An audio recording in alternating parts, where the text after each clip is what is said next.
ਸਤਨਾਮ ਸ਼੍ਰੀ ਵਾਹਿਗੁਰੂ ਸਾਹਿਬ JIO. ਪਰਮ ਸਨਮਾਨਯੋਗ ਗੁਰੂ ਰੂਪ ਗੁਰੂ ਖਾਲਸਾ ਸਾਧ ਸੰਗਤ ਜੀ, ਵਾਹਿਗੁਰੂ ਜੀ ਕਾ ਖਾਲਸਾ ਵਾਹਿਗੁਰੂ ਜੀ ਕੀ ਫਤਿਹ। ਅਕਬਰ ਬਾਦਸ਼ਾਹ ਪੰਜਾਬ ਦਾ ਦੌਰਾ ਕਰਨ ਤੋਂ ਬਾਅਦ ਦਿੱਲੀ ਪਹੁੰਚ ਕੇ ਸੰਮਤ 1662 ਵਿੱਚ ਮਰ ਗਿਆ ਅਤੇ ਉਸ ਦੇ ਮਗਰੋਂ ਉਸ ਦਾ ਪੁੱਤਰ ਜਹਾਂਗੀਰ ਆਪਣੇ ਜ਼ੋਰ ਨਾਲ ਸਭ ਨੂੰ ਪਿੱਛੇ ਧੱਕ ਕੇ ਆਪ ਤਖ਼ਤ 'ਤੇ ਬੈਠ ਗਿਆ। ਅਕਬਰ ਬਾਦਸ਼ਾਹ ਜਹਾਂਗੀਰ ਨੂੰ ਤਖ਼ਤ ਦੇ ਯੋਗ ਨਹੀਂ ਸੀ ਸਮਝਦਾ। ਉਹ ਆਪਣੇ ਪੋਤਰੇ ਸ਼ਹਿਜ਼ਾਦਾ ਖੁਸਰੋ ਨੂੰ ਤਖ਼ਤ ਦੇਣਾ ਚਾਹੁੰਦਾ ਸੀ। ਤਖ਼ਤ 'ਤੇ ਬੈਠ ਕੇ ਜਹਾਂਗੀਰ ਨੇ ਖੁਸਰੋ ਅਤੇ ਉਸ ਦੇ ਹਮਾਇਤੀਆਂ ਨੂੰ ਮਰਵਾ ਦਿੱਤਾ। ਇਹ ਬਾਦਸ਼ਾਹ ਬੜਾ ਮੁਤੱਸਬੀ ਸੀ। ਪ੍ਰਿਥੀ ਚੰਦ ਤਾਂ ਚਲਾਣਾ ਕਰ ਚੁੱਕਾ ਸੀ, ਹੁਣ ਉਸ ਦਾ ਪੁੱਤਰ ਮਿਹਰਵਾਨ ਵੀ ਗੁਰੂ ਘਰ ਦਾ ਵਿਰੋਧੀ ਬਣ ਗਿਆ ਸੀ। ਮਿਹਰਵਾਨ ਅਤੇ ਚੰਦੂ ਦਾ ਮੇਲ ਹੋ ਗਿਆ। ਦੋਹਾਂ ਨੇ ਸਲਾਹ ਕਰਕੇ ਸਰਕਾਰੀ ਕਰਮਚਾਰੀਆਂ ਰਾਹੀਂ ਬਾਦਸ਼ਾਹ ਜਹਾਂਗੀਰ ਦੇ ਕੰਨ ਗੁਰੂ ਘਰ ਦੇ ਵਿਰੁੱਧ ਭਰਨੇ ਸ਼ੁਰੂ ਕਰ ਦਿੱਤੇ। ਉਹਨਾਂ ਨੇ ਜਹਾਂਗੀਰ ਨੂੰ ਸਿਖਾਇਆ ਕਿ ਸ਼੍ਰੀ ਗੁਰੂ ਅਰਜਨ ਦੇਵ ਜੀ ਨੇ ਖੁਸਰੋ ਦੀ ਸਹਾਇਤਾ ਕੀਤੀ ਸੀ ਅਤੇ ਇਹ ਨਵਾਂ ਧਰਮ ਹਿੰਦੂਆਂ ਅਤੇ ਮੁਸਲਮਾਨਾਂ ਦੀ ਵਿਰੋਧਤਾ ਕਰਦਾ ਹੈ। ਇਹਨਾਂ ਨੇ ਕਈ ਮੁਸਲਮਾਨਾਂ ਨੂੰ ਆਪਣਾ ਸਿੱਖ ਬਣਾ ਲਿਆ ਹੈ। ਜਹਾਂਗੀਰ ਦੇ ਮਨ ਵਿੱਚ ਅੱਗੇ ਹੀ ਸਿੱਖ ਧਰਮ ਨਾਲ ਵਿਰੋਧ ਸੀ। ਉੱਤੋਂ ਅਹਿਲਕਾਰਾਂ ਦੀ ਹਰ ਵੇਲੇ ਭੜਕਾਹਟ ਨਾਲ ਉਹ ਹੋਰ ਭੜਕ ਉੱਠਿਆ ਅਤੇ ਉਸਨੇ ਗੁਰੂ ਘਰ 'ਤੇ ਹਮਲਾ ਕਰਨ ਦਾ ਮਨ ਬਣਾ ਲਿਆ। ਉਸਨੇ ਅਹਿਦੀਏ ਭੇਜ ਕੇ ਸ਼੍ਰੀ ਗੁਰੂ ਅਰਜਨ ਦੇਵ ਜੀ ਨੂੰ ਲਾਹੌਰ ਪਹੁੰਚਣ ਦਾ ਹੁਕਮ ਭੇਜ ਦਿੱਤਾ। ਸਤਿਗੁਰੂ ਜੀ ਨੇ ਜਾਣ ਲਿਆ ਕਿ ਸਾਡਾ ਹੁਣ ਅੰਤ ਸਮਾਂ ਆ ਗਿਆ ਹੈ। ਗੁਰੂ ਜੀ ਨੇ ਬਾਬਾ ਬੁੱਢਾ ਜੀ ਨੂੰ ਬੀੜ ਤੋਂ ਬੁਲਾ ਲਿਆ। ਬਾਬਾ ਜੀ ਦੇ ਆਉਣ 'ਤੇ ਸਤਿਗੁਰੂ ਜੀ ਨੇ ਉਹਨਾਂ ਨੂੰ ਕਿਹਾ ਕਿ ਬਾਬਾ ਜੀ, ਸਾਨੂੰ ਲਾਹੌਰ ਤੋਂ ਬਾਦਸ਼ਾਹ ਦਾ ਸੱਦਾ ਆਇਆ ਹੈ। ਸਾਡਾ ਅੰਤਮ ਸਮਾਂ ਆ ਗਿਆ ਹੈ। ਇਸ ਲਈ ਸਾਡੀ ਇੱਛਾ ਹੈ ਕਿ ਹਰਗੋਬਿੰਦ ਜੀ ਨੂੰ ਤੁਸੀਂ ਗੁਰਿਆਈ ਦਾ ਤਿਲਕ ਸਾਡੇ ਸਾਹਮਣੇ ਹੀ ਲਾ ਦਿਓ। ਅਸੀਂ ਹੁਣ ਲਾਹੌਰ ਤੋਂ ਵਾਪਸ ਨਹੀਂ ਆਵਾਂਗੇ।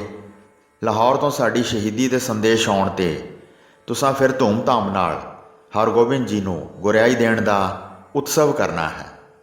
ਤੁਸੀਂ ਹੁਣ ਇੱਥੇ ਅੰਮ੍ਰਿਤਸਰ ਵਿੱਚ ਹੀ ਰਹਿਣਾ। ਗੁਰੂ ਘਰ ਦੀ ਅਤੇ ਹਰਗੋਬਿੰਦ ਜੀ ਦੀ ਦੇਖਭਾਲ ਹੁਣ ਤੁਸੀਂ ਹੀ ਕਰਨੀ ਹੈ। ਇਉਂ ਸ਼੍ਰੀ ਗੁਰੂ ਅਰਜਨ ਦੇਵ ਜੀ ਬਾਬਾ ਬੁੱਢਾ ਜੀ ਨੂੰ ਪਿੱਛੇ ਦੀ ਸਾਰੀ ਸੌਂਪਣੀ ਕਰਕੇ ਆਪ 5 ਸਿੱਖਾਂ ਨੂੰ ਆਪਣੇ ਨਾਲ ਲੈ ਕੇ ਲਾਹੌਰ ਵੱਲ ਚੱਲ ਪਏ। ਲਾਹੌਰ ਪਹੁੰਚ ਕੇ ਸਤਿਗੁਰੂ ਜੀ ਦੀ ਮੁਲਾਕਾਤ ਬਾਦਸ਼ਾਹ ਜਹਾਂਗੀਰ ਨਾਲ ਹੋਈ। ਬਾਦਸ਼ਾਹ ਨੇ ਸਤਿਗੁਰੂ ਜੀ ਦੇ ਅੱਗੇ ਆਪਣੇ ਖੋਟੇ ਮਨ ਦੀ ਇੱਛਾ ਪ੍ਰਗਟ ਕੀਤੀ ਕਿ ਸ਼੍ਰੀ ਗੁਰੂ ਗ੍ਰੰਥ ਸਾਹਿਬ ਜੀ ਵਿੱਚ ਇਸਲਾਮ ਅਤੇ ਮੁਹੰਮਦ ਦੀ ਤਾਰੀਫ ਲਿਖੀ ਜਾਏ ਅਤੇ ਮੁਸਲਮਾਨ ਮਤ ਧਾਰਨ ਕੀਤਾ ਜਾਏ। ਸਤਿਗੁਰੂ ਜੀ ਨੇ ਬਾਦਸ਼ਾਹ ਦੀਆਂ ਇਹ ਦੋਵੇਂ ਗੱਲਾਂ ਪ੍ਰਵਾਨ ਨਾ ਕੀਤੀਆਂ। ਫਿਰ ਬਾਦਸ਼ਾਹ ਨੇ ਸਤਿਗੁਰੂ ਜੀ ਨੂੰ ਜੁਰਮਾਨਾ ਦੇਣ ਲਈ ਕਿਹਾ। ਗੁਰੂ ਜੀ ਨੇ ਇਹ ਗੱਲ ਵੀ ਨਾ ਮੰਨੀ, ਇੱਕੋ ਗੱਲ ਹੀ ਮੰਨੀ ਕਿ ਇਸ ਸਰੀਰ ਨੂੰ ਜ਼ਾਲਮ ਅਤੇ ਅਨਿਆਈ ਹੁਕੂਮਤ ਦੇ ਹਵਾਲੇ ਕਰਕੇ ਸ਼ਹੀਦੀ ਪ੍ਰਾਪਤ ਕੀਤੀ ਜਾਏ। ਬਾਦਸ਼ਾਹ ਜਹਾਂਗੀਰ ਸਤਿਗੁਰੂ ਜੀ ਨੂੰ ਚੰਦੂ ਦੁਸ਼ਟ ਦੇ ਹਵਾਲੇ ਕਰ ਗਿਆ ਅਤੇ ਆਪ ਲਾਹੌਰ ਤੋਂ ਕਸ਼ਮੀਰ ਵੱਲ ਚਲਾ ਗਿਆ। ਪਿੱਛੋਂ ਚੰਦੂ ਦੁਸ਼ਟ ਨੇ ਸਤਿਗੁਰੂ ਜੀ ਨੂੰ ਆਪਣੀ ਹਵੇਲੀ ਵਿੱਚ ਲਿਜਾ ਕੇ ਬੜੇ ਕਸ਼ਟ ਦੇ ਦੇ ਕੇ ਸ਼ਹੀਦ ਕਰ ਦਿੱਤਾ।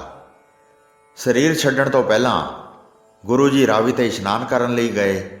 ਰਾਵੀ ਵਿੱਚ ਪ੍ਰਵੇਸ਼ ਕਰਨ ਤੋਂ ਪਹਿਲਾਂ ਗੁਰੂ ਜੀ ਨੇ ਸਿੱਖਾਂ ਨੂੰ ਅੰਮ੍ਰਿਤਸਰ ਜਾਣ ਲਈ ਕਿਹਾ ਅਤੇ ਬਾਬਾ ਬੁੱਢਾ ਜੀ ਨੂੰ ਸੁਨੇਹਾ ਭੇਜਿਆ ਕਿ ਸ਼੍ਰੀ ਹਰਗੋਬਿੰਦ ਜੀ ਨੂੰ ਗੁਰਿਆਈ ਦਾ ਤਿਲਕ ਲਾ ਦਿੱਤਾ ਜਾਏ ਅਤੇ ਹੁਣ ਭਗਤੀ ਦੇ ਨਾਲ ਸ਼ਕਤੀ ਦੀ ਵਰਤੋਂ ਵੀ ਕਰਨੀ ਪਵੇਗੀ, ਤਾਂ ਹੀ ਇਹ ਜ਼ੁਲਮ ਰਾਜ ਨਸ਼ਟ ਹੋਵੇਗਾ। ਸਤਿਗੁਰੂ ਜੀ ਰਾਵੀ ਦਰਿਆ ਵਿੱਚ ਪ੍ਰਵੇਸ਼ ਕਰ ਗਏ ਅਤੇ 5 ਸਿੱਖ ਸਤਿਗੁਰੂ ਜੀ ਦਾ ਸੰਦੇਸ਼ ਲੈ ਕੇ ਅੰਮ੍ਰਿਤਸਰ ਸ਼੍ਰੀ ਗੁਰੂ ਹਰਗੋਬਿੰਦ ਜੀ ਅਤੇ ਬਾਬਾ ਬੁੱਢਾ ਜੀ ਦੇ ਕੋਲ ਪਹੁੰਚ ਗਏ।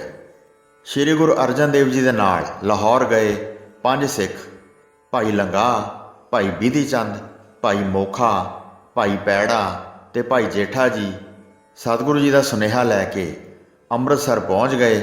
ਉਹਨਾਂ ਨੇ ਦੱਸਿਆ ਕਿ ਸਤਿਗੁਰੂ ਜੀ ਨੇ ਅੰਤ ਸਮੇਂ ਇਹ ਬਚਨ ਕੀਤਾ ਸੀ ਕਿ ਹੁਣ ਪੀਰੀ ਦੇ ਨਾਲ ਮੀਰੀ ਯਾਨੀ ਕਿ ਬਾਦਸ਼ਾਹੀ ਇਸ ਦੀ ਵਰਤੋਂ ਵੀ ਕੀਤੀ ਜਾਏ। ਸਤਿਗੁਰੂ ਜੀ ਦਾ ਸ਼ਹੀਦ ਹੋਣਾ ਸੁਣ ਕੇ ਸਭ ਸਿੱਖ ਸੰਗਤਾਂ ਦੇ ਮਨ ਬਹੁਤ ਦੁਖੀ ਹੋਏ। ਮਾਤਾ ਗੰਗਾ ਜੀ ਦੇ ਮਨ ਵਿੱਚ ਬੜਾ ਵੈਰਾਗ ਉਤਪੰਨ ਹੋਇਆ। ਬਾਬਾ ਬੁੱਢਾ ਜੀ ਨੇ ਸਭ ਨੂੰ ਧੀਰਜ ਦਿੱਤੀ ਤੇ ਅਕਾਲ ਪੁਰਖ ਦਾ ਭਾਣਾ ਮੰਨਣ ਦਾ ਉਪਦੇਸ਼ ਦਿੱਤਾ। ਬਾਬਾ ਬੁੱਢਾ ਜੀ ਨੇ ਸ੍ਰੀ ਗੁਰੂ ਹਰਗੋਬਿੰਦ ਜੀ ਨੂੰ ਗੁਰਿਆਈ ਦਾ ਤਿਲਕ ਲਾਉਣ ਦਾ ਦਿਨ ਨਿਯਤ ਕਰਕੇ ਸਭ ਸੰਗਤਾਂ ਨੂੰ ਸੰਦੇਸ਼ ਭੇਜ ਦਿੱਤੇ। ਠੀਕ ਸਮੇਂ ਸਿਰ ਬੇਅੰਤ ਸਿੱਖ ਸੰਗਤਾਂ ਅੰਮ੍ਰਿਤਸਰ ਪਹੁੰਚ ਗਈਆਂ। ਬਾਬਾ ਬੁੱਢਾ ਜੀ ਨੇ ਗੁਰਗੱਦੀ ਦਾ ਤਿਲਕ ਲਾਉਣ ਲਈ ਸਭ ਸਮਾਨ ਮੰਗਵਾਇਆ ਤੇ ਪੀਰੀ ਦੀ ਇੱਕ ਤਲਵਾਰ ਵੀ ਮੰਗਵਾਈ। ਸਤਿਗੁਰੂ ਜੀ ਨੇ ਇੱਕ ਤਲਵਾਰ ਦੀ ਜਗ੍ਹਾ ਬਾਬਾ ਜੀ ਨੂੰ 2 ਤਲਵਾਰਾਂ ਪਹਿਨਾਉਣ ਦੀ ਆਗਿਆ ਕੀਤੀ। ਗੁਰੂ ਜੀ ਨੇ ਕਿਹਾ ਕਿ ਇਹ 2 ਤਲਵਾਰਾਂ ਅਸੀਂ ਇਸ ਲਈ ਪਹਿਨੀਆਂ ਹਨ ਕਿ ਇੱਕ ਤਲਵਾਰ ਤਾਂ ਪੀਰੀ ਦੀ ਹੋਵੇਗੀ ਤੇ ਦੂਜੀ ਮੀਰੀ ਬਾਦਸ਼ਾਹੀ ਦੀ ਹੋਵੇਗੀ। ਮੀਰੀ ਦੀ ਤਲਵਾਰ ਨਾਲ ਅਸੀਂ ਜ਼ਾਲਮਾਂ ਨੂੰ ਸੋਧਾਂਗੇ। ਗੁਰੂ ਘਰ ਦੀ ਸ਼ਾਂਤੀ ਤੋਂ ਦੁਖੀਆਂ ਦੁਸ਼ਟਾਂ ਨੂੰ ਭੁਲੇਖਾ ਪੈ ਗਿਆ ਹੈ ਕਿ ਅਸੀਂ ਜ਼ੋਰ ਜ਼ਬਰ ਨਾਲ ਇਸ ਧਰਮ ਨੂੰ ਖਤਮ ਕਰ ਦਿਆਂਗੇ। ਪਰ ਹੁਣ ਉਹਨਾਂ ਦਾ ਜ਼ੋਰ ਜ਼ਬਰ ਨਹੀਂ ਚੱਲੇਗਾ। ਅਸੀਂ ਸਿੱਖਾਂ ਵਿੱਚ ਸ਼ਕਤੀ ਪੈਦਾ ਕਰਕੇ ਇਸ ਜ਼ੁਲਮ ਰਾਜ ਨੂੰ ਨਸ਼ਟ ਕਰ ਦਿਆਂਗੇ। ਹੁਣ ਸ਼ਸਤਰਾਂ ਦੀ ਵਰਤੋਂ ਹੋਵੇਗੀ ਤੇ ਧਰਮ ਦੀ ਰਾਖੀ ਸ਼ਕਤੀ ਨਾਲ ਕੀਤੀ ਜਾਵੇਗੀ। ਬਾਬਾ ਬੁੱਢਾ ਜੀ ਨੇ ਗੁਰੂ ਦੀ ਮਰਿਆਦਾ ਅਨੁਸਾਰ ਸਤਿਗੁਰੂ ਜੀ ਨੂੰ ਗੁਰਿਆਈ ਦਾ ਤਿਲਕ ਲਾਇਆ ਤੇ ਗੁਰੂ ਜੀ ਨੂੰ ਗੁਰਗੱਦੀ 'ਤੇ ਸੁਸ਼ੋਭਿਤ ਕੀਤਾ। ਸ੍ਰੀ ਗੁਰੂ ਹਰਗੋਬਿੰਦ ਜੀ ਦਾ ਜਨਮ ਬਾਬਾ ਬੁੱਢਾ ਜੀ ਦੇ ਵਰ ਨਾਲ ਹੋਇਆ ਸੀ। ਬਾਬਾ ਬੁੱਢਾ ਜੀ ਨੇ ਵਰ ਦਿੰਦੇ ਸਮੇਂ ਮਾਤਾ ਗੰਗਾ ਜੀ ਨੂੰ ਇਹ ਬਚਨ ਕਹੇ ਸਨ ਕਿ ਮਾਤਾ ਜੀ, ਤੁਹਾਡਾ ਬਾਲਕ ਬੜਾ ਬਲੀ ਯੋਧਾ ਹੋਵੇਗਾ ਤੇ ਤੁਰਕ ਜ਼ਾਲਮਾਂ ਦੇ ਸਿਰ ਭੰਨੇਗਾ, ਉਹ ਕਿਸੇ ਅੱਗੇ ਨਹੀਂ ਨਿਵੇਗਾ। ਹੁਣ ਬਾਬਾ ਜੀ ਦੇ ਬਚਨ ਸਫਲ ਹੋਣ ਦਾ ਸਮਾਂ ਆ ਗਿਆ। ਸ੍ਰੀ ਗੁਰੂ ਅਰਜਨ ਦੇਵ ਜੀ ਨੇ ਸ੍ਰੀ ਗੁਰੂ ਹਰਗੋਬਿੰਦ ਜੀ ਨੂੰ ਛੋਟੇ ਹੁੰਦਿਆਂ ਹੀ ਬਾਬਾ ਬੁੱਢਾ ਜੀ ਦੇ ਸਪੁਰਦ ਕਰ ਦਿੱਤਾ ਸੀ। ਬਾਬਾ ਜੀ ਨੇ ਸਤਿਗੁਰੂ ਜੀ ਨੂੰ ਗੁਰਮੁਖੀ ਅੱਖਰਾਂ ਦੀ ਵਿੱਦਿਆ ਦਿੱਤੀ ਤੇ ਸ਼ਸਤਰਾਂ ਦਾ ਅਭਿਆਸ ਕਰਾਇਆ। ਇਸ ਨਾਤੇ ਸ੍ਰੀ ਗੁਰੂ ਹਰਗੋਬਿੰਦ ਜੀ ਹਰ ਮਾਮਲੇ ਬਾਰੇ ਬਾਬਾ ਬੁੱਢਾ ਜੀ ਨਾਲ ਉਚੇਚੀ ਵਿਚਾਰ ਕਰਿਆ ਕਰਦੇ ਸਨ। ਬਾਬਾ ਜੀ ਦੀ ਕਰਨੀ ਤੇ ਬਜ਼ੁਰਗੀ ਦਾ ਗੁਰੂ ਜੀ ਦੇ ਮਨ ਵਿੱਚ ਬੜਾ ਸਤਿਕਾਰ ਸੀ। ਸਤਿਗੁਰੂ ਜੀ ਨੇ ਆਪਣੇ ਨਵੇਂ ਪ੍ਰੋਗਰਾਮ ਬਾਰੇ ਬਾਬਾ ਬੁੱਢਾ ਜੀ ਨਾਲ ਸਲਾਹ ਮਸ਼ਵਰਾ ਕੀਤਾ ਤੇ ਬਾਬਾ ਜੀ ਨੂੰ ਆਪਣਾ ਨਵਾਂ ਪ੍ਰੋਗਰਾਮ ਦੱਸਿਆ। ਸਤਿਗੁਰੂ ਜੀ ਨੇ ਬਾਬਾ ਜੀ ਨੂੰ ਕਿਹਾ, ਬਾਬਾ ਜੀ, ਅਸੀਂ ਹੁਣ ਭਗਤੀ ਦੇ ਨਾਲ ਸ਼ਕਤੀ ਦਾ ਪ੍ਰਯੋਗ ਕਰਨਾ ਚਾਹੁੰਦੇ ਹਾਂ। ਅਸੀਂ ਆਪਣੇ ਸਿੱਖਾਂ ਨੂੰ ਸ਼ਸਤਰਧਾਰੀ ਬਣਾ ਕੇ ਸੰਤ ਸਿਪਾਹੀ ਤਿਆਰ ਕਰਨਾ ਚਾਹੁੰਦੇ ਹਾਂ। ਸ਼ਾਂਤੀ ਸਰੂਪ ਸ੍ਰੀ ਗੁਰੂ ਅਰਜਨ ਦੇਵ ਜੀ ਹਕੂਮਤ ਦੇ ਇਸ਼ਾਰੇ 'ਤੇ ਸ਼ਹੀਦ ਕੀਤੇ ਜਾਣ ਨਾਲ ਨੌਜਵਾਨ ਸਿੱਖਾਂ ਵਿੱਚ ਬੜਾ ਰੋਸ ਪੈਦਾ ਹੋਇਆ ਹੈ। ਸਾਨੂੰ ਇਸ ਰੋਸ ਨੂੰ ਜਥੇਬੰਦ ਕਰਕੇ ਸਿੱਖਾਂ ਨੂੰ ਜੰਗ ਲਈ ਤਿਆਰ ਕਰਨਾ ਚਾਹੀਦਾ ਹੈ। ਬਾਬਾ ਬੁੱਢਾ ਜੀ ਨੇ ਸ੍ਰੀ ਗੁਰੂ ਹਰਗੋਬਿੰਦ ਜੀ ਦੇ ਵਿਚਾਰ ਸੁਣ ਕੇ ਕਿਹਾ, ਸਤਿਗੁਰੂ ਜੀ, ਮੈਂ ਆਪ ਜੀ ਦੇ ਵਿਚਾਰਾਂ ਨਾਲ ਤੇ ਆਪ ਜੀ ਦੇ ਨਵੇਂ ਉਲੀਕੇ ਪ੍ਰੋਗਰਾਮ ਅਨੁਸਾਰ ਪੂਰੀ ਤਰ੍ਹਾਂ ਸਹਿਮਤ ਹਾਂ। ਸ੍ਰੀ ਗੁਰੂ ਨਾਨਕ ਦੇਵ ਜੀ ਦੇ ਚਲਾਏ 7 ਧਰਮ ਤੇ ਰਖਵਾਲੇ ਹੁਣ ਤੁਸੀਂ ਹੋ। ਅਸੀਂ ਤਾਂ ਹੁਕਮੀ ਬੰਦੇ ਹਾਂ। ਜਿਵੇਂ ਆਪ ਦੀ ਆਗਿਆ ਹੋਵੇਗੀ ਅਸੀਂ ਉਸੇ ਤਰ੍ਹਾਂ ਕਾਰਜ ਕਰਨ ਲਈ ਤਿਆਰ ਬਰ ਤਿਆਰ ਹਾਂ। ਸੱਚਮੁੱਚ ਹੀ ਸ੍ਰੀ ਗੁਰੂ ਅਰਜਨ ਦੇਵ ਜੀ ਦੀ ਸ਼ਹੀਦੀ ਕਾਰਨ ਸਿੱਖਾਂ ਦੇ ਮਨ ਅਤਿਅੰਤ ਦੁਖੀ ਹਨ। ਉਹ ਆਪ ਦੇ ਹੁਕਮ ਦੀ ਉਡੀਕ ਕਰ ਰਹੇ ਹਨ ਤੇ ਜ਼ੁਲਮ ਰਾਜ ਨਾਲ ਟੱਕਰ ਲੈਣ ਲਈ ਬੜੇ ਉਤਾਵਲੇ ਹਨ। ਭਾਈ ਬਿਧੀ ਚੰਦ ਆਦਿ ਸੂਰਬੀਰ ਆਪ ਦੇ ਸਿੱਖਾਂ ਨੂੰ ਸ਼ਕਤੀਸ਼ਾਲੀ ਬਣਾਉਣ ਦੇ ਵਿਚਾਰ ਨਾਲ ਪੂਰਨ ਸਹਿਮਤ ਹਨ ਤੇ ਬੜੇ ਪ੍ਰਸੰਨ ਤੇ ਉਤਸ਼ਾਹ ਵਿੱਚ ਹਨ। ਸਤਿਗੁਰੂ ਜੀ ਬਾਬਾ ਬੁੱਢਾ ਜੀ ਦੇ ਬਚਨ ਸੁਣ ਕੇ ਬੜੇ ਪ੍ਰਸੰਨ ਹੋਏ ਤੇ ਬੜੇ ਉਤਸ਼ਾਹ ਨਾਲ ਜੰਗੀ ਤਿਆਰੀਆਂ ਆਰੰਭ ਕਰਨ ਦਾ ਹੁਕਮ ਦਿੱਤਾ। ਸ੍ਰੀ ਗੁਰੂ ਹਰਗੋਬਿੰਦ ਜੀ ਨੇ ਗੁਰਗੱਦੀ 'ਤੇ ਬਿਰਾਜਮਾਨ ਹੋ ਕੇ ਬਾਦਸ਼ਾਹੀ ਠਾਠ ਬਣਾ ਲਿਆ ਤੇ ਸੀਸ 'ਤੇ ਕਲਗੀ ਜਗ੍ਹਾ ਸਜਾ ਲਈ। ਘੋੜੇ ਦੀ ਸਵਾਰੀ ਕਰਨੀ, ਸ਼ਸਤਰਾਂ ਦੇ ਚਲਾਉਣ ਦਾ ਅਭਿਆਸ ਕਰਨਾ ਤੇ ਸ਼ਿਕਾਰ ਖੇਡਣਾ ਸ਼ੁਰੂ ਕਰ ਦਿੱਤਾ। ਆਪ ਨੇ ਇਹਨਾਂ ਕਰਤੱਬਾਂ ਦੇ ਕਰਨ ਦੀ ਆਪਣੇ ਸਿੱਖਾਂ ਨੂੰ ਵੀ ਆਗਿਆ ਦਿੱਤੀ। ਸਤਿਗੁਰੂ ਜੀ ਦੇ ਇਸ ਨਵੇਂ ਹੁਕਮ ਨੇ ਗੁਰਸਿੱਖਾਂ ਵਿੱਚ ਨਵੀਂ ਰੂਹ ਪੈਦਾ ਕਰ ਦਿੱਤੀ। ਨੌਜਵਾਨ ਸਿੱਖ ਧਰਮ ਯੁੱਧ ਵਿੱਚ ਹਿੱਸਾ ਲੈਣ ਲਈ ਅੰਮ੍ਰਿਤਸਰ ਆਉਣੇ ਸ਼ੁਰੂ ਹੋ ਗਏ। ਸਤਿਗੁਰੂ ਜੀ ਨੇ ਬਾਬਾ ਬੁੱਢਾ ਜੀ ਤੇ ਹੋਰ ਨਿਕਟਵਰਤੀ ਸਿੱਖਾਂ ਨਾਲ ਇਹ ਵਿਚਾਰ ਕੀਤੀ ਕਿ ਅਸੀਂ ਇੱਕ ਤਖਤ ਦੀ ਰਚਨਾ ਕਰਨੀ ਚਾਹੁੰਦੇ ਹਾਂ। ਇਹ ਤਖਤ ਸਿੱਖ ਪੰਥ ਦਾ ਰਾਜਸੀ ਕੇਂਦਰ ਹੋਵੇਗਾ। ਇਹ ਤਖਤ ਐਸਾ ਹੋਵੇਗਾ ਕਿ ਸਾਡੇ ਤੋਂ ਬਾਅਦ ਵੀ ਸਿੱਖ ਇੱਥੇ ਬੈਠ ਕੇ ਆਪਣੇ ਰਾਜਸੀ ਮਸਲਿਆਂ ਬਾਰੇ ਸਲਾਹ ਮਸ਼ਵਰਾ ਕਰਿਆ ਕਰਨਗੇ ਅਤੇ ਜ਼ਾਲਮ ਹਕੂਮਤ ਨਾਲ ਟੱਕਰ ਲੈਣ ਲਈ ਇੱਥੋਂ ਅਰਦਾਸ ਸੋਧ ਕੇ ਹਰ ਮੁਹਿੰਮ ਤੇ ਚੜ੍ਹਾਈ ਕਰਿਆ ਕਰਨਗੇ। ਬਾਬਾ ਬੁੱਢਾ ਜੀ ਤੇ ਹੋਰ ਗੁਰਸਿੱਖਾਂ ਨੇ ਆਪ ਦੇ ਇਸ ਵਿਚਾਰ ਨਾਲ ਸਹਿਮਤੀ ਪ੍ਰਗਟ ਕੀਤੀ ਤੇ ਉਸ ਵੇਲੇ ਇਸ ਤਖਤ ਦੀ ਰਚਨਾ ਦਾ ਕੰਮ ਆਰੰਭ ਕਰ ਦਿੱਤਾ। ਸ਼੍ਰੀ ਹਰਿਮੰਦਰ ਸਾਹਿਬ ਦੇ ਬਿਲਕੁਲ ਸਾਹਮਣੇ ਇਸ ਤਖਤ ਦੀ ਉਸਾਰੀ ਦਾ ਫੈਸਲਾ ਕੀਤਾ ਗਿਆ। ਸੰਮਤ 1666 ਵਿੱਚ ਸ਼੍ਰੀ ਗੁਰੂ ਹਰਗੋਬਿੰਦ ਜੀ ਨੇ ਗੁਰੂ ਘਰ ਦੇ ਅਨੰਨ ਸੇਵਕ ਬਾਬਾ ਬੁੱਢਾ ਜੀ ਦੇ ਪਵਿੱਤਰ ਹੱਥਾਂ ਤੋਂ ਇਸ ਤਖਤ ਦੀ ਨੀਂਹ ਰਖਵਾਈ। ਦਿਨਾਂ ਵਿੱਚ ਹੀ ਇੱਕ ਬੜਾ ਉੱਚਾ ਤੇ ਸੁੰਦਰ ਤਖਤ ਬਣ ਗਿਆ। ਇਸ ਤਖਤ ਦਾ ਨਾਮ ਸਤਿਗੁਰੂ ਜੀ ਨੇ ਅਕਾਲ ਪੁਰਖ ਦੇ ਨਾਂ 'ਤੇ ਅਕਾਲ ਤਖਤ ਰੱਖਿਆ। ਇਸ ਤਖਤ 'ਤੇ ਬੈਠ ਕੇ ਗੁਰੂ ਜੀ ਨੇ ਸਿੱਖ ਸੰਗਤਾਂ ਨੂੰ ਹੁਕਮਨਾਮੇ ਜਾਰੀ ਕੀਤੇ ਕਿ ਹੋਰ ਭੇਟਾਵਾਂ ਦੇ ਨਾਲ ਸਿੱਖ ਚੰਗੇ ਸ਼ਸਤਰ, ਵਧੀਆ ਘੋੜੇ ਤੇ ਹੋਰ ਜੰਗੀ ਸਮਾਨ ਲੈ ਕੇ ਹਾਜ਼ਰ ਹੋਇਆ ਕਰਨ। ਜਿਹੜੇ ਸਿੱਖ ਸ਼ਸਤਰ ਤੇ ਘੋੜੇ ਭੇਟਾ ਕਰਿਆ ਕਰਨਗੇ ਉਹਨਾਂ 'ਤੇ ਗੁਰੂ ਘਰ ਦੀ ਅਪਾਰ ਪ੍ਰਸੰਨਤਾ ਹੋਇਆ ਕਰੇਗੀ। ਸਤਿਗੁਰੂ ਜੀ ਦੇ ਹੁਕਮਨਾਮੇ ਮਿਲਣ 'ਤੇ ਗੁਰਸਿੱਖਾਂ ਵਿੱਚ ਬੜੀ ਪ੍ਰਸੰਨਤਾ ਹੋਈ। ਸ਼੍ਰੀ ਗੁਰੂ ਅਰਜਨ ਦੇਵ ਜੀ ਦੀ ਸ਼ਹੀਦੀ ਪਿੱਛੋਂ ਸਿੱਖਾਂ ਵਿੱਚ ਬੜੀ ਨਿਰਾਸ਼ਤਾ ਛਾਈ ਹੋਈ ਸੀ। ਹੁਣ ਇਸ ਨਵੇਂ ਪ੍ਰੋਗਰਾਮ ਦੇ ਆਰੰਭ ਹੋਣ ਨਾਲ ਸਿੱਖ ਉਤਸ਼ਾਹ ਨਾਲ ਭਰਪੂਰ ਹੋ ਗਏ। ਹਜ਼ਾਰਾਂ ਗੁਰਸਿੱਖ ਨੌਜਵਾਨ ਸ਼ਸਤਰ ਧਾਰਨ ਕਰਕੇ ਘੋੜਿਆਂ 'ਤੇ ਸਵਾਰ ਹੋ ਕੇ ਇਸ ਧਰਮ ਯੁੱਧ ਵਿੱਚ ਹਿੱਸਾ ਲੈਣ ਲਈ ਸਤਿਗੁਰਾਂ ਦੇ ਹਜ਼ੂਰ ਪੁੱਜ ਗਏ। ਥੋੜ੍ਹੇ ਸਮੇਂ ਵਿੱਚ ਹੀ ਅੰਮ੍ਰਿਤਸਰ ਵਿੱਚ ਜਿੱਧਰ ਵੇਖੋ ਫੌਜੀ ਸਿੱਖ ਹੀ ਦਿਸਣ ਲੱਗ ਪਏ। ਇਸ ਸਾਰੇ ਕਾਰਜ ਦੀ ਜ਼ਿੰਮੇਵਾਰੀ ਸਤਿਗੁਰੂ ਜੀ ਨੇ ਬਾਬਾ ਬੁੱਢਾ ਜੀ ਨੂੰ ਸੌਂਪ ਦਿੱਤੀ ਸੀ। ਹੁਣ ਧਾਰਮਿਕ ਦੀਵਾਨਾਂ ਦੇ ਨਾਲ ਨਾਲ ਰਾਜਸੀ ਦੀਵਾਨ ਵੀ ਸਜਣ ਲੱਗ ਪਏ। ਸ਼੍ਰੀ ਹਰਿਮੰਦਰ ਸਾਹਿਬ ਜੀ ਦੇ ਅੰਦਰ ਪ੍ਰਭੂ ਭਗਤੀ ਦੀ ਮਰਿਆਦਾ ਚੱਲਦੀ ਸੀ ਤੇ ਬਾਹਰ ਸ਼ਕਤੀ ਦਾ ਦੌਰ ਦੌਰਾ ਚੱਲਦਾ ਸੀ।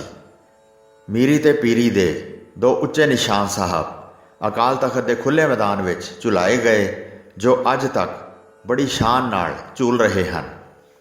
ਸ਼੍ਰੀ ਅਕਾਲ ਤਖਤ ਦੇ ਮੈਦਾਨ ਵਿੱਚ ਨੌਜਵਾਨਾਂ ਨੂੰ ਸ਼ਸਤਰ ਚਲਾਉਣ ਦੀ ਵਿੱਦਿਆ ਦਿੱਤੀ ਜਾਣ ਲੱਗੀ। ਬਾਹਰ ਜੰਗਲ ਵਿੱਚ ਸ਼ਿਕਾਰ ਖੇਡਣ ਜਾਣ ਸਮੇਂ ਵਜਾਉਣ ਲਈ ਇੱਕ ਵੱਡਾ ਨਗਾਰਾ ਬਣਾਇਆ ਗਿਆ। ਸ਼ਸਤਰ ਬਣਾਉਣ ਲਈ ਕਾਰੀਗਰ ਰੱਖੇ ਗਏ। ਬਾਬਾ ਬੁੱਢਾ ਜੀ ਸਤਿਗੁਰੂ ਜੀ ਦੇ ਇਸ ਨਵੇਂ ਆਰੰਭੇ ਕਾਰਜ ਨੂੰ ਪੂਰਨ ਕਰਨ ਲਈ ਦਿਨੇ ਰਾਤ ਜੁਟੇ ਰਹਿੰਦੇ ਸਨ। ਇਸ ਸਮੇਂ ਬਾਬਾ ਬੁੱਢਾ ਜੀ ਦੀ ਅਵਸਥਾ 100 ਸਾਲ ਤੋਂ ਉੱਪਰ ਹੋ ਗਈ ਸੀ, ਪਰ ਆਪ ਬੜੇ ਉਤਸ਼ਾਹ ਨਾਲ ਨੌਜਵਾਨਾਂ ਵਾਂਗੂ ਇਸ ਸਾਰੀ ਸੇਵਾ ਨੂੰ ਨਿਭਾ ਰਹੇ ਸਨ ਤੇ ਸਤਿਗੁਰੂ ਜੀ ਦੀਆਂ ਖੁਸ਼ੀਆਂ ਪ੍ਰਾਪਤ ਕਰ ਰਹੇ ਸਨ। ਸ਼੍ਰੀ ਅਕਾਲ ਤਖਤ ਦੀ ਹਜ਼ੂਰੀ ਵਿੱਚ ਹਰ ਰੋਜ਼ ਲੋਡੇ ਪਹਿਰ ਦੀਵਾਨ ਸਜਦੇ, ਜਿਸ ਵਿੱਚ ਢਾਡੀ ਜਥੇ ਸਿੱਖਾਂ ਨੂੰ ਸੂਰਬੀਰਾਂ ਦੀਆਂ ਵਾਰਾਂ ਗਾ ਕੇ ਸੁਣਾਉਂਦੇ ਤਾਂ ਕਿ ਸੂਰਮਿਆਂ ਵਿੱਚ ਵੀਰ ਰਸ ਪੈਦਾ ਹੋਵੇ ਤੇ ਉਹ ਜ਼ੁਲਮ ਰਾਜ ਨੂੰ ਨਾਸ਼ ਕਰਨ ਲਈ ਤਿਆਰ ਬਰ ਤਿਆਰ ਹੋਣ। ਭਾਈ ਗੁਰਦਾਸ ਜੀ ਨੇ ਆਪਣੀਆਂ ਵਾਰਾਂ ਵਿੱਚ ਸਤਿਗੁਰੂ ਜੀ ਦੇ ਇਸ ਚੜ੍ਹਦੀਆਂ ਕਲਾਂ ਵਾਲੇ ਅਲੌਕਿਕ ਸਰੂਪ ਦੇ ਦਰਸ਼ਨ ਕਰਕੇ ਆਪਣੇ ਵਿਚਾਰ ਇਸ ਤਰ੍ਹਾਂ ਪ੍ਰਗਟ ਕੀਤੇ ਹਨ। ਪੰਜ ਪਿਆਲੇ ਪੰਜ ਪੀਰ ਛਠਮ ਪੀਰ ਬੈਠਾ ਗੁਰ ਭਾਰੀ, ਅਰਜਨ ਕਾਇਆ ਪਲਟ ਕੈ ਮੂਰਤ ਹਰ ਗੋਬਿੰਦ ਸਵਾਰੀ, ਚੱਲੀ ਪੀੜੀ ਸੋਢੀਆਂ ਰੂਪ ਦਿਖਾਵਣ ਵਾਰੋ ਵਾਰੀ, ਦਲ ਭੰਜਨ ਗੁਰ ਸੂਰਮਾ ਵੱਡ ਜੋਧਾ ਬਹੁ ਪਰਉਪਕਾਰੀ, ਜੁਗ ਜੁਗ ਸਤਿਗੁਰ ਧਰੇ ਅਵਤਾਰੀ। ਸ਼੍ਰੀ ਗੁਰੂ ਹਰਗੋਬਿੰਦ ਜੀ ਨੇ ਬਾਬਾ ਬੁੱਢਾ ਜੀ ਤੋਂ ਇਸ ਤਖਤ ਦੀ ਨੀਂਹ ਰਖਾ ਕੇ ਇਸ ਨੂੰ ਮੁਕੰਮਲ ਕਰਕੇ ਸਿੱਖਾਂ ਲਈ ਚੜ੍ਹਦੀਆਂ ਕਲਾਂ ਦਾ ਪ੍ਰੇਰਨਾ ਸਰੋਤ ਬਣਾ ਦਿੱਤਾ। ਸਤਿਗੁਰੂ ਜੀ ਤੋਂ ਪਿੱਛੋਂ ਗੁਰਸਿੱਖਾਂ ਨੇ ਸਦਾ ਹੀ ਇਸ ਤਖਤ 'ਤੇ ਹਾਜ਼ਰ ਹੋ ਕੇ ਹਰ ਮੁਹਿੰਮ ਦੀ ਚੜ੍ਹਾਈ ਇੱਥੇ ਅਰਦਾਸਾਂ ਸੋਧ ਕੇ ਆਰੰਭ ਕੀਤੀ। ਬਾਬਾ ਬੰਦਾ ਬਹਾਦਰ ਜੀ ਦੀ ਸ਼ਹੀਦੀ ਤੋਂ ਬਾਅਦ ਸਿੰਘਾਂ ਤੇ ਮੁਸੀਬਤਾਂ ਦੇ ਪਹਾੜ ਟੁੱਟ ਪਏ। ਹਰ ਔਕੜ ਸਮੇਂ ਸਿੰਘ ਇਸ ਤਖਤ ਦੀ ਹਜ਼ੂਰੀ ਵਿੱਚ ਇਕੱਠੇ ਹੋ ਕੇ ਗੁਰਮਤਿ ਸੋਧਦੇ ਰਹੇ। ਮਹਾਰਾਜਾ ਰਣਜੀਤ ਸਿੰਘ ਜੀ ਨੇ ਜਦੋਂ ਕੋਈ ਇਲਾਕਾ ਫਤਿਹ ਕਰਨ ਲਈ ਚੜ੍ਹਾਈ ਕਰਨੀ ਹੁੰਦੀ ਸੀ, ਉਹ ਸਭ ਤੋਂ ਪਹਿਲਾਂ ਸ਼੍ਰੀ ਹਰਿਮੰਦਰ ਸਾਹਿਬ ਤੇ ਅਕਾਲ ਤਖਤ ਹਾਜ਼ਰ ਹੁੰਦੇ ਸਨ ਤੇ ਅਕਾਲ ਤਖਤ ਦੇ ਜਥੇਦਾਰ ਅਕਾਲੀ ਬਾਬਾ ਫੂਲਾ ਸਿੰਘ ਜੀ ਫਤਿਹ ਦਾ ਅਰਦਾਸਾ ਸੋਧਦੇ ਸਨ। 20ਵੀਂ ਸਦੀ ਦੇ ਸ਼ੁਰੂ ਵਿੱਚ ਗੁਰਦੁਆਰਾ ਸੁਧਾਰ ਲਹਿਰ ਦਾ ਆਰੰਭ ਸ਼੍ਰੀ ਅਕਾਲ ਤਖਤ ਤੋਂ ਹੋਇਆ ਤੇ ਸ਼੍ਰੋਮਣੀ ਗੁਰਦੁਆਰਾ ਪ੍ਰਬੰਧਕ ਕਮੇਟੀ ਕਾਇਮ ਹੋਈ। ਹਰ ਮੋਰਚੇ ਲਈ ਇੱਥੋਂ ਜਥੇ ਤੋਰੇ ਜਾਂਦੇ ਸਨ। ਇੱਥੋਂ ਸ਼ਾਂਤਮਈ ਦਾ ਪ੍ਰਣ ਲੈ ਕੇ ਸਿੰਘਾਂ ਨੇ ਹਰ ਪ੍ਰਕਾਰ ਦੀਆਂ ਕੁਰਬਾਨੀਆਂ ਦਿੱਤੀਆਂ। ਤੇ ਅੰਤ ਮਹੰਤਾਂ ਤੇ ਪੁਜਾਰੀਆਂ ਦੇ ਕਬਜ਼ੇ ਵਿੱਚੋਂ ਗੁਰਦੁਆਰੇ ਆਜ਼ਾਦ ਕਰਾਏ। ਹੁਣ ਵੀ ਜਦੋਂ ਕਦੀ ਸਿੱਖ ਪੰਥ ਦੇ ਸਾਹਮਣੇ ਕੋਈ ਮੁਸੀਬਤ ਆਉਂਦੀ ਹੈ ਤਾਂ ਅਕਾਲ ਤਖਤ ਦੀ ਹਜ਼ੂਰੀ ਵਿੱਚ ਇਕੱਠ ਕਰਕੇ ਉਸ ਦਾ ਹੱਲ ਸੋਚਿਆ ਜਾਂਦਾ ਹੈ। ਸਿੱਖ ਪੰਥ ਦੇ 5 ਤਖਤਾਂ ਵਿੱਚੋਂ ਇਹ ਤਖਤ ਪਹਿਲਾਂ ਤੋਂ ਸ਼੍ਰੋਮਣੀ ਤਖਤ ਹੈ। ਸਿੱਖ ਪੰਥ ਬਾਰੇ ਹਰ ਇੱਕ ਹੁਕਮਨਾਮਾ ਇੱਥੋਂ ਹੀ ਜਾਰੀ ਹੁੰਦਾ ਹੈ। ਸ੍ਰੀ ਗੁਰੂ ਹਰਗੋਬਿੰਦ ਜੀ ਤੇ ਬਾਬਾ ਬੁੱਢਾ ਜੀ ਦੀ ਸਿੱਖ ਪੰਥ ਨੂੰ ਅਕਾਲ ਤਖਤ ਦੀ ਦੇਣ ਮਹਾਨ ਹੈ। ਹੋਈਆਂ ਭੁੱਲਾਂ ਚੁੱਕਾਂ ਦੀ ਖਿਮਾ ਬਖਸ਼ਣੀ ਜੀ। ਦਾਸ ਨੂੰ ਆਗਿਆ ਦਿਓ। ਵਾਹਿਗੁਰੂ ਜੀ ਕਾ ਖਾਲਸਾ, ਵਾਹਿਗੁਰੂ ਜੀ ਕੀ ਫਤਿਹ।